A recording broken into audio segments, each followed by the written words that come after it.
Во вредност од 40 милиони евра, оперативниот план за вработување за 2025 година ќе опфати над 16.000 граѓани, информира премиерот Христијан Мицкоски. Таргетот се младите. По очекувањата се дека ќе бидат опфатени 65% лица до 29 години, а дополнително се очекува преку директно вработување или обуки за стекнување вештини да се отворат нови работни места, да се намали бројот на невработени лица и корисници на минимална помош. Планот меѓу другото вклучува поддршка од 10 до 20.000 евра неповратни средства за самовработување на невработени лица до 29 години преку формализирање на сопствен бизнис, како и младенски додаток до 3.000 денари за млади до 23 години кои ќе заснуваат работен однос од областа на производството. Оперативниот план беше усвоен на последната владина седница по предлог на Министерството за економија, а министерот Бесар Дурмиши образложи и дел од останатите мерки вклучени во него.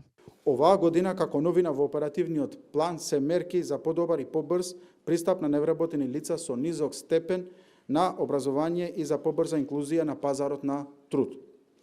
Тука спаѓаат обука за основни вештински странски јазици, обука за основни вештини компјутери, обука за предприемништво, бизнис планирање и развој на бизнис вештини. Како ова мерка, ова година имаме мерката јавни работи за заштита и превенција од пожари и оплеменување на животната средина на локално ниво, односно пошумување.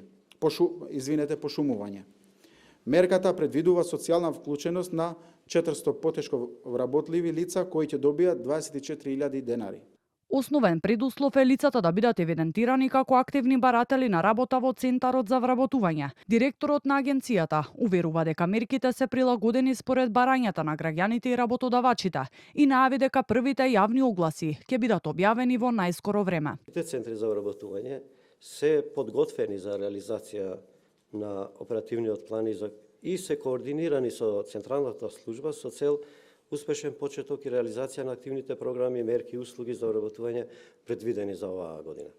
До крајот на годината, очекувањата на премиерот Мицкоски се дека невработеноста во државата ќе биде под 9%. Според него, бројот на вработени лица во третиот и четвртиот квартал од минатата година се зголемил за 10.000, додека бројот на невработени лица е околу 98.000.